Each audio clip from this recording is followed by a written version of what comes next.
Hello, I'm Dr. Jeannie Galloway, and I'd like to talk to you about how to reduce a fever naturally. When a child or when yourself ends up with a feverish condition, oftentimes the first thing we want to do is relieve the suffering because they feel so miserable. And although that seems like a really good thing to do, one of the things that we need to keep in mind is that fevers are actually the body's method of killing off bacterial or viral infections. So to some extent, we want to be careful not to squelch a fever before it's time.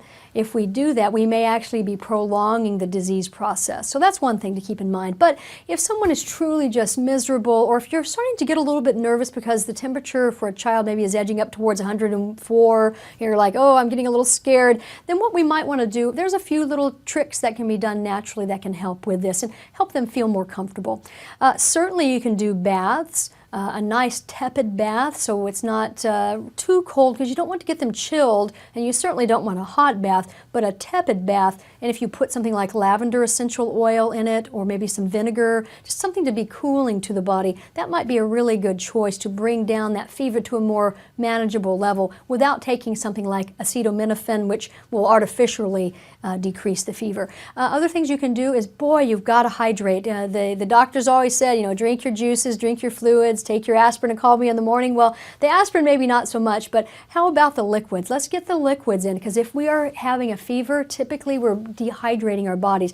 Our bodies are really heating up. It's like you're in a hot day and you're sort of sweating internally. So we want to be sure to keep you hydrated.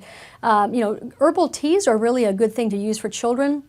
You might want to use something like chamomile tea, because it's really a nice sweet taste. A lot of times you don't have to put any kind of sweetener in it at all, because the kids will enjoy it just as is. So herbal teas, water. Try to avoid super sweet things. It's really not the time to be drinking a lot of soda pop when you're having a fever. It's a really poor idea, because along with not killing off the bacteria because the fever's going down, you're also giving food to that fever. You're giving it sugar, and that's going to make the bacteria or the viral infection grow even faster. So we want to try to avoid sweet things. We want to try to get good, clear liquids and broths and things that are going to keep the body hydrated. So there are a number of things that you can do naturally to reduce a fever. And if you are concerned at any time about a fever, or if a fever for a child goes undiminished for 3 days, you really want to see your practitioner as soon as possible and be sure that the child is evaluated.